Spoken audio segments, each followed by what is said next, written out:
Welcome to episode 96 of the Microsoft Cloud IT Pro podcast. This is a show about Office 365, Azure, and the IT Pro and end user side of life, where we discuss a topic or recent news related to Office 365 or Azure and how it relates to you as an IT Pro. In this episode, Ben and Scott answer a listener question around documents hosted in Office 365 and their discoverability and accessibility on mobile devices, as well as talk about recent announcements that were pre-Ignite for SharePoint Online and Office 365. Good morning, Scott.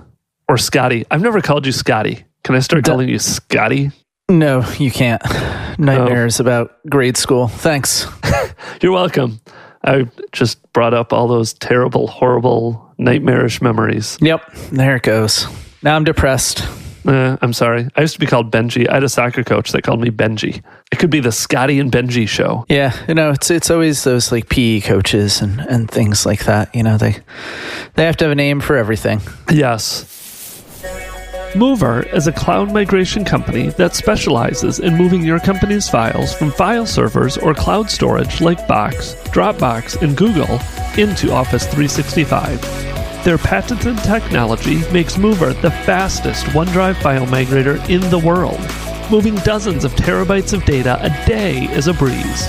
Use Mover's free, industry-leading migration guides, or ask for a managed migration and they'll take the lead. With Mover, all your data is secure and intact. Running completely behind the scenes, you don't lose time, money, or hair while you transfer. Scan, plan, migrate, report. Migrations that don't suck with Mover. Visit mover.io for more info. All right, enough about nicknames. Should we talk about SharePoint-y stuff? Let's do it. The whole E theme. All right. So there's a few new announcements that have kind of come out in the last week or two all around SharePoint. And some of those announcements tied very nicely into a listener question from Ryan as well.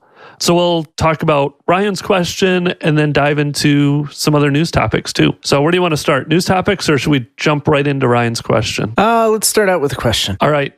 So Ryan's question was all around SharePoint Online, modern document libraries, the mobile app on iOS for SharePoint, for OneDrive. So, and kind of, if you go in and start creating a bunch of different document libraries within these modern sites and you want to use the mobile app on SharePoint, currently only documents, so it's only documents that surface in apps other than OneDrive are those files that are stored in that default documents library. Will you eventually be able to have surface documents from all the libraries? And then his workaround right now is doing a bunch of content types and then putting all of his files in the one library. And he was just curious, is there a better way? How do you go about storing documents in these document libraries so that they are surfaceable, discoverable, easily accessible on a mobile device? Specifically, it sounds like more from the SharePoint app, a little bit the OneDrive app. So I think we kind of understand what you're getting at there, Ryan, with our experience with the SharePoint app. And we'll try to dive in and answer this one as best we can. And with it, talk about the new SharePoint app that's coming. Right now it's in beta. There's a sign-up link. If I can find it and they're still accepting people to test flight, we'll try to post that in the show notes. If not, it should be coming soon because they've started announcing it. There's a blog article we'll post too. So we can start talking about that SharePoint app too and the updates that are coming and how hopefully that'll solve some of these issues. Yeah. I was waiting for you to say something else at the end there, but sorry, I didn't know if we had another weird internet delay either. If something we do, else. It's on your end. All right, there we go. I said something else at the end. Now you can dive in. Or I can keep going. Do you want me to keep talking? Going. All right. Yes. I'll keep talking. I didn't know. Sometimes people may get sick of me. So this new SharePoint mobile app, it really does help a lot from in my opinion. So it kind of changes the look and feel. And honestly, I've been in this enough that I can't remember the old app as much. But you really have three main tabs now along the bottom. You have the news, which is going to pull down news from those sites you're following. So when you go into the new modern UI, you have your news, you can add news articles. This will be that summary of all the news articles posted across the various sites you're following. Next, you have the Find tab along the bottom. And this is going to be where more than likely you'll spend the bulk of your time, especially when it comes to looking for people, for files, even lists and libraries. And then you have the Me tab that's going to show you, again, a lot like what a lot of the stuff is related to you, recent files, and then you're saved. There was that announcement too about being able to save news as pages, files, you can save them for later. That'll show up in this Me tab. So kind of at the core of your question, Ryan, we're going to kind of focus on that Find tab. So if you go into the Find tab, you'll see a few different sections on here. So you have the whole quick access, and this is things you've accessed recently. And this might help with some of what you've experienced, Ryan, where like on mine, it not only shows documents across all the sites because it's, again, relying on search and relying on what you've been doing, but it also even shows things like lists that you've recently accessed in one of those SharePoint sites. So I have a custom list where I keep track of some of my tweets that go out. So that shows up because I recently made some modifications there. And then you have your frequent sites that you visit regularly, a lot like on that new SharePoint homepage where it shows you your recently visited sites. You have people you've interacted with recently, and then recent files, popular searches, featured links. So again, this new app is really focused on search and being driven off of search results. So it kind of gets away from, hey, we're only going to show you files from that default library, because search is across all of SharePoint. So as you work with files, as you use SharePoint, as you use different lists, different libraries, this should start showing all those documents that exist across your entire environment, whether it's in that default library or whether it's in some other custom libraries, additional libraries that you've created on those new Modern Team sites. Yeah, so back to Ryan's question just a little bit. It seemed like he was trying to find all of these documents from all of these different places within individual applications. Maybe you hop into Word or PowerPoint or Excel or whatever it happens to be on your mobile device, and those applications aren't great for discoverability. So really what we're saying is maybe change it a little bit. So rather than going into Word every time you need to open a Word document, maybe you actually do need to start in OneDrive or in the SharePoint app and let those apps surface everything for you, whether those documents are coming from your OneDrive or SharePoint site or wherever they happen to be. Let them be surfaced through search and come back that way. And then go ahead and open them from those apps as well, because they all support opening other apps and X callback URLs on iOS and all that good stuff. So that way you can go in and find everything across everything, even your most recent documents, regardless of where they reside, default document library or custom document library, whatever it happens to be.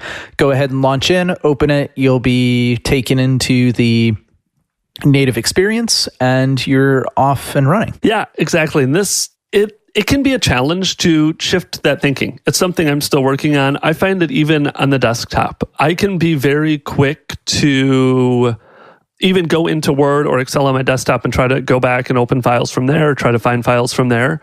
When the reality is, when you're working with SharePoint with Office 365, it's so much easier to just start in the browser and use search, use the browser to find the files you're looking for, and then open them in Word from the browser, rather than starting in Word and trying to go find them and open them that way. Yeah, no, it is a little bit of a sea change to go in and figure that out. But ultimately, you're kind of better served, I think, if that's the experience you're looking for. So if you want a one-stop shop, then go to the applications that are going to give you the experiences with one-stop shopping. And you know, that's probably the SharePoint app once you get these latest and greatest updates, or once they roll them out across all tenancies or all end user experiences. However they're doing that, I would imagine post-Ignite, you'll see a lot more of that. And hopefully, you know, by the time this comes out, it's available for everyone without having to be in test flight or anything else like that. Or today, you can do this in OneDrive. So OneDrive shows you your SharePoint sites. It shows you your OneDrive files. You just have to go in and browse through those sites and potentially connect to them and figure out what's going on. The other thing that I should mention is this experience is decidedly a SharePoint Online or Office 365 driven experience.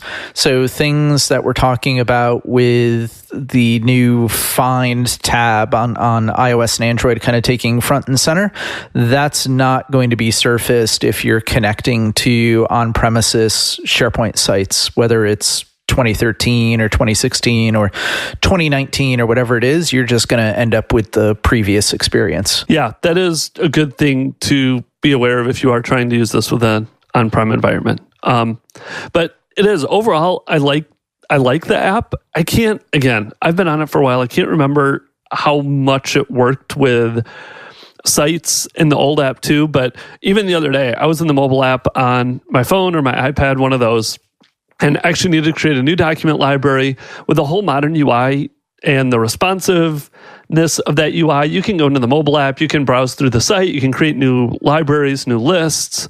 You really can get that full SharePoint experience right within the mobile app if you are using all of those newer modern sites, modern UI, etc. Yeah, no, it's the way to go. So hopefully that helps, Ryan. If not, let us know. We can certainly dive into it more. But really, it's probably a behavioral driven thing, and you've got to change your behavior a little bit. Not always the greatest answer, but I would bet it's going to work, or at least get you a lot closer than you are today. Yep, and you wouldn't need to use content types. I still really like content types and say use them where it makes sense, but I think you can get where you want to go with other document libraries without having to do content types all in that one document library. Yeah, that might run away from you pretty quickly, especially depending on the volume and what's going on. And it wasn't clear whether it was team-driven processes or whether this was an individual kind of thing, just trying to go ahead and sort through life. But content types get particularly confusing when you've got a bunch of different people using them, and everybody that's using them isn't clear on what they are and what they're there for. So that's where different document libraries definitely make a little bit of sense, or potentially different sites or different groups or different security constructs drive people into the experiences you want them to be in. Yeah, absolutely. Hi, I'm Steve Peshka, and I'm one of the founders at Office365mon.com. I worked at Microsoft for over 18 years, and one of the most common questions I got is, how do I know what's going on with the health of my Office 365 tenant? When there's a problem with your tenant, you need to know what's going on before your users. We help you understand not only when your tenant goes down, but how well it's performing. When you do have a problem, where do you start looking? Is it your network? Is it your tenant? Is it some feature inside of Office 365? Our network analysis features can pinpoint performance issues and help you figure out where those bottlenecks are. Sign up for a free 90-day trial today at Office365mon.com. Stay in the know and stay in control with Office365mon.com. So, a little bit more news. I'm going to stick on the theme of the modern UI. There was an article that you should go read. I've had a bunch of conversations around this lately, too. It is an article out on Tech Community by Bob German, and we'll link to it in the show notes, where he talks about branding SharePoint the new normal. And this goes into kind of things you should think about, how the modern UI might affect it, those various aspects of branding your SharePoint environment, changing the look and feel, making SharePoint not look like SharePoint, or keeping SharePoint looking like it is and just changing the colors. He also addresses one of the ones that I've heard and I've used it before is you don't brand Word or Outlook. Why should you brand SharePoint? At the end of the day, it's just a productivity tool. Dives into things too around customization versus configuration, which it's a goofy line there. I think he does a really good job explaining the difference between configuration is just kind of taking what's already there, configuring it to meet your needs, your company's needs, whether it's changing some colors, adding an image up in the suite. I think it's the suite bar up there, modifying the header without code versus that configuration. That was the customization, I think. Now I'm getting them all mixed up in my head. Configuration, right? A construct that's given to you. So something like the sweep bar is on every page in every experience. So, the sweep bar crosses Yammer and SharePoint and Outlook and, whatever it happens to be Planner, Teams, well, not Teams, kind of, sort of. But as those things come up, you have these shared experiences, and then you have other things specifically within SharePoint where you might want to do branding. You might want to brand a header. You might want to customize navigation, whether that's within a regular team site, like a classic team site, a modern team site, could be within a hub site, whatever it happens to be. You have your individual web parts. There's a footer that's available under SharePoint Framework. There's all sorts of overlays and buttons and all these other different things you can have. So, I like the way that he framed it too, where really what you want to think about is configuration, because, hey, you've bought a SaaS app here. On-prem's a different story, but for the most part, you've bought a SaaS app. And let's think about what that means. That means you're going to have knobs and levers that you can twist and, turn on and off. But if you think about it that way, really, you're going to want to stay within the guidelines that you're given. Or the way Bob framed it was, let's put the guardrails up and stay within the guardrails. So there's a lot of compelling reasons to stay within the guardrails. You're going to catch the latest and greatest updates. Your page isn't going to break. Weird things aren't going to happen. I'm sure you've been through this with customers and clients, and I've been through this with organizations I've worked with. One of the places I was at, we had a fully customized intranet that was hosted in Office 365 and SharePoint Online, but our intranet and the site collection it lived in was just a big spa. It was a single page application, tons of JavaScript and all this other stuff happening. So it wasn't making, heavy customizations to SharePoint itself, but it was fundamentally going way outside the guardrails and way off the beaten path. So every time Microsoft would do something like, we had a news web part on the homepage, and Microsoft would change the way that those libraries were interacted with on an API side. Well, because we weren't using official web parts and we were just running out and maybe scraping with JavaScript because there wasn't a REST API or something else, it would just blow up the formatting, move things around and change it. Then we'd have to do these emergency break fix and roll out kind of things. So the more you stay within the guardrails, the better off you are. It smooths things and it makes things a little bit easier to adopt as they continue to come online. And then as you start to get outside of that, and maybe you accept the risk of saying, hey, I wouldn't call them hacks, but we're going to go outside or off the beaten path a little bit. Maybe we're going to do something with some forced HTML rendering. We're going to inject some CSS. Maybe we really need a control to be over here or over there, whatever it happens to be. Just know that you're off the beaten path, right? You can't come back later and get annoyed at Microsoft that they changed something when you bought this boxed product and all of a sudden you didn't like the box. So, you tried to take it to the printer and changed it and the printer told you, no, I can't do that. Yeah, exactly. And I've been in that same boat as you numerous times where someone spends a whole bunch of time really hacking away at SharePoint, making it look, again, not like SharePoint. And there's an update that just breaks everything and it goes downhill, where I like what Bob said too, with staying within the guardrails. And he does give you a few options if you want to really customize it. It says, try to avoid doing those hackish solutions and doing it kind of yourself if you want to avoid it. One option he gave in there too that was interesting was just use SharePoint as a headless CMS. Use it to store your content, but then use the APIs, bring the content out of SharePoint, and then surface it in another CMS, surface it in Sitecore, surface it in WordPress. That was interesting.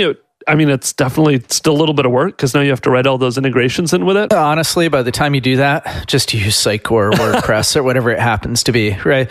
So yeah, SharePoint's a great repository for content, but if you find yourself storing, all sorts of HTML and other weird stuff in there, probably not the greatest thing. I would say it's totally fine. Like if you had like a document repository for HR and it's got a bunch of publicly accessible documents or things like that, you need to surface those over on one of your other kind of side sites or whatever it happens to be someplace else that somebody else within the org hosts, awesome, go ahead. Probably not going to break too much. The APIs are kind of stable, all that kind of stuff. But you still got to keep up with the APIs. You've still got to have developers that can respond to break fix. If you don't have those developers and you hired somebody to build that integration for you, you better keep them on retainer because you're going to need them to come back and fix that stuff later. It's like walking a tightrope. Yeah. And then the other one that was interesting was this Internet in a Box. And I'm going to talk about this one because I've seen people leverage these where it is essentially you go out and buy, it's almost like a theme type thing where it's the whole internet built out. There's a bunch of customizations, maybe some custom web parts. These are interesting. It definitely gives you a quick way to rebrand SharePoint. But in my opinion, you kind of run into the same problem as you're either going outside the guardrails or you're starting to use SharePoint as a headless CMS now. Well, yeah, they are supporting their solution, but there's still a bunch of customization. So if Microsoft does change something, now you're actually reliant on them for updating their code, updating their SharePoint in a Box solution. It's an interesting concept. Personally, I'm not a big fan of the whole Internet in a Box and buying a third-party branding solution for SharePoint, but it's one he mentions, has some thoughts on as well, and kind of brings up some of those same concerns. If they did hack it to do the Internet in the Box, what's the support plan? What happens when you go to modern? All of those things you run into with hacking it yourself. Yeah, I personally, if I was the one running it, and I've kind of been there in the past and done this with some of the orgs I've been at, it's, I'm going to lean towards either I have in-house developers and they can support it and I trust them, or I'm going to buy it from somebody else.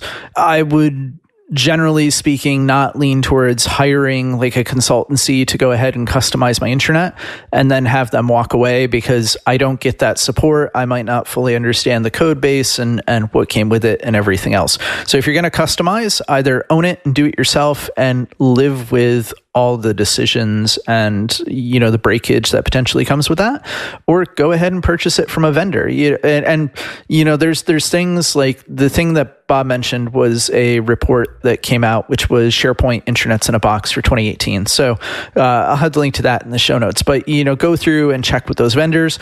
Do your due diligence. Do they have a relationship with Microsoft? Are they a Microsoft partner? Are they aligned to the ecosystem? Do they participate in TAPS? Are they on the cutting edge and the bleeding edge? Do they have internal resources that as they do their development, they know how to stay up to date? So as impending API changes are coming, they know about them potentially before they're released to the public. So, their products are ready to go on day one. And those are a bunch of questions that you need to go out and ask them to get that stuff all done. Yep, definitely. So another one, we're going to keep going with the modern theme here. This is an announcement. Chris McNulty posted a blog post about this, and it is announcing new file template management for document library content types. Another one of those interesting ones where as they're going to the modern UI, making updates, making changes, trying to bring in some new features. This one is the ability to add a template within the modern UI. So right now, if you click the new drop down in a document library, you have that option for a new folder, Word, Excel, PowerPoint, link, etc. Now you're going to start having two new options. And I think this is rolling out sometime in September, if I remember right. I don't see a date in the article. Don't quote me on it. Here it is. Targeted release customers early September. You're going to have two more links down there. Edit new menu and add a template. So if you want to edit the new menu, you can go in and actually pick and choose what of those you want available. So you can say, okay, we only want Word and Excel documents. We don't want people to create links, Visios, forms for Excel. We don't want them to create them off the new menu. Off the new menu. Yes. It's not driving any type of governance or anything. Like, this is just a presentation layer control. Hide those links. Security by obscurity, right? You can still do it. Absolutely. You're just obscuring it. So there's that. But then there's this interesting one where it's a new template option. And this is essentially another way now to create content types. So these templates, in essence, are modern new content types. These are interesting because they're not, I don't even know how to say this properly. They're not the old content types, from the sense that you can deploy these from a content type hub yet, or add content types that are deployed from your content type hub with a new template. This is like a link to create a new local content type on the site with no real support or methods in place yet for letting this distribute these new templates throughout your entire SharePoint environment. Correct. Yeah. So if you want to have widely distributed same pieces of content and templates, you've still got to go with content types, content type hubs, all that good kind of stuff. It's a little bit weird when we talk about this one because they've mixed up the nomenclature a bunch. It's still a content type. It's just a local content type. It's not a site content type, or, it's just a list or library content type. It's nothing more than that, but they keep talking about them as templates. But yeah, it's a file template, but you've always had file templates associated with content types for document content types if you wanted to have them. So it's a confusing one. It's kind of like teams and groups, right? Let's not even get into that one. So yeah, I would, again, just caution you on this one. I have had some conversations on Twitter because it's nice that it's coming, but if you have all your users now going out and creating a whole bunch of local site content types and templates, and then you want to go later deploying from the content type hub, you end up with duplicate content types. You can back yourself into a corner and get into some trouble here if your users are going off and creating a whole bunch of brand new templates without really some thought into that governance and how you want to manage content types / templates from an organizational level, from, again, that whole governance, retention policies, management of those content types. Yeah, if you're into content types today and you know what they are and you recognize what they are and how they work and how they flow and how they come together, and you've been creating them and deploying them, this is probably not a feature that's for you. It's decidedly end user driven. There's a bunch of things that happen here. So, for instance, when you create one of these and you create a template, it's automatically associated with the default content type for that library. So what if you already customized the default content type for weird things can happen, right? So it's just based on, and I get why they do it. Content types are confusing as all get out, and it's really hard for people to wrap their heads around how to create them and use them. Like, they're great once they're surfaced for end users. Template makes way more sense as a word to push it up, at least for document libraries, maybe not for lists and things like that.